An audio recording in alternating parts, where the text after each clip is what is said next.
For our final video, we're going to talk about behavior management. We saved this video for last because, in all honesty, this video is not going to do that much justice when it comes to managing situations of misbehavior amongst young kids. While we're going to be sharing you some perspective and some strategies and way that you can resolve conflicts or situations of misbehavior, experience is the factor that plays the most here. This video and the strategies that we're going to be sharing here are meant for all senior directors, junior directors, and work study workers, which means any coach can apply them. And throughout practice, you'll get a little better at it, but hopefully you're not getting too much practice because you're finding good ways to mitigate misbehavior. So the first thing that I should mention when referring back to the hierarchy, when you have an Evo Academy director, much like myself, they could do a really good job of setting this expectation at the beginning of camp. As coaches, it could be your responsibility to reinforce the behavior that is expected as you go on throughout the camp and throughout the days. First thing I want to go over are examples to where in eligible situations I need to be notified immediately. These are the following situations: fighting or any kind of violent hitting, exposing oneself, running out of a facility unannounced or in a defiant action, foul language or disrespect towards a coach, an administrator, or any Evo Academy member, and bullying. And to better define bullying, excessive physical or verbal abuse that is conducted multiple times towards the same individual. That's bullying. In those following examples I just listed, I need to be notified immediately of them because those examples are grounds for dismissal. If you can't get a hold of me, we need to contact Carol Doucette or Phil Price as soon as possible. Not every academy is perfect, and that is not our intention. Our intention is to provide a fun atmosphere and a fun experience while kids learn and play baseball. We even want to be able to provide positive experiences in situations that are not necessarily good.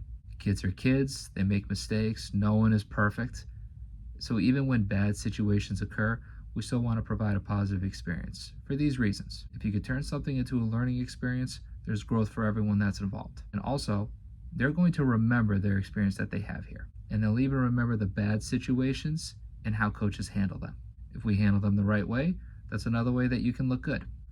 So we're going to share two strategies here. Two are simple, two can be effective, and the first one that we'll talk about is redirecting and reinforcing.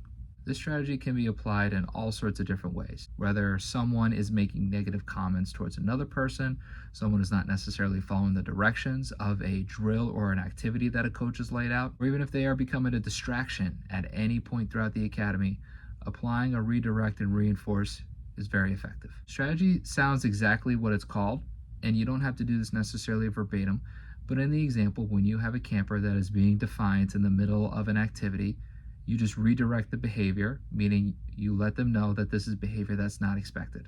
And then you reinforce them. You tell them of the behavior that you do want. Some kids can be very simple at times where they simply just do not know. They do not know what they need to do in order to be competent in their environment. Redirecting and reinforcing can be effective in that manner. You tell them that the behavior that they are conducting or the things that they are doing is not accepted. It's not what we do around here, but here's what we do accept. Here's what is expected of you. You explain those two things to them, there's a good possibility that they can conduct the behavior that you do want them to have. Because after all, they want to impress you. They want to be along with everyone else.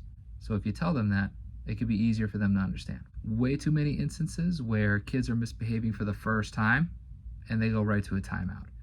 Unfortunately, you're minimizing the opportunity for learning to occur because they don't understand necessarily what they did.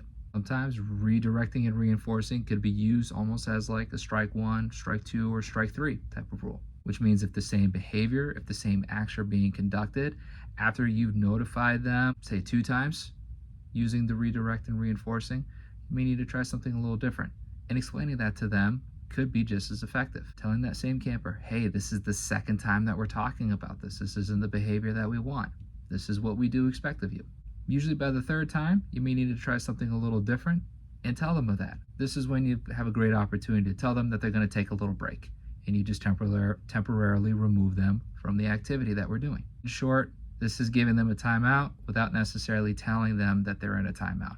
What they're being told instead is that from this behavior, if they continue to conduct it, this is something that they should expect now moving forward. Something more than a talking to. You're actually removing them from the activity, which is the worst possible thing that they could think of, next to having their parents called. Usually after something like this, the behavior typically follows. Senior directors, if there is repeated behavior like this, which may not necessarily be behavior that is grounds for dismissal, but if there is a camper that needs to constantly be redirected, letting me know about it could actually be effective as well, because I'll still call the parents or their guardians at home, tell them of this behavior. I can inform them of how well of a good job that you handled it, and letting them know their child or their camper was having some difficulty following directions here. And if we could better reinforce that at the beginning of the day before they head to camp, we would really appreciate it so that we can keep the kid on track. Applying redirect and reinforcing in all sorts of different ways can be effective. In short, it's a way of just being thorough and having the camper understand of the behavior that they expect. The second strategy that we'll talk about here is called effective questions. These are questions that could be used more likely to resolve conflict. And in some instances of conflict, you could have one camper having an argument with another camper, whether it have to be with the rules of a game, who's next in line, that's my stack, any type of instances like this where one camper is having a problem with another camper. Asking effective questions can help. Some effective questions could be the following. You know the rules of the game. If they confirm and they're able to share with you what the rules are for the particular game that caused for this conflict to begin, that could actually put both players on the same page, because one may have a misunderstanding of the rules. That could be one instance of where conflict occurs. If anything's being reported to you, asking the other person if it's true could also be an effective way. Puts both campers on the same page and same understanding. Once that's agreed upon, you can apply redirect and reinforce to where appropriate. If the other camper says it's not true and it's something completely different, then you have an issue of one word against someone else's.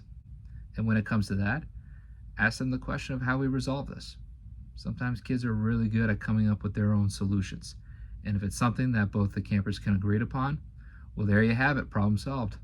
An important detail about whatever type of question that you want to use when asking this situation, make sure it's a question to understand, not a question to be understood. Make it a question that the camper has to answer in order to move forward, rather than asking a question that just makes the point of how you're feeling about the situation.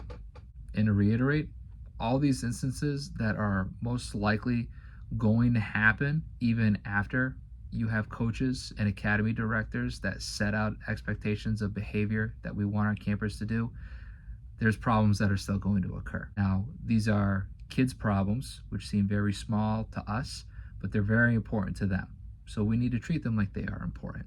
Using these two strategies that we shared with you are just a simple, easy way to help mitigate and control those instances of misbehavior and or conflict throughout the day of an academy.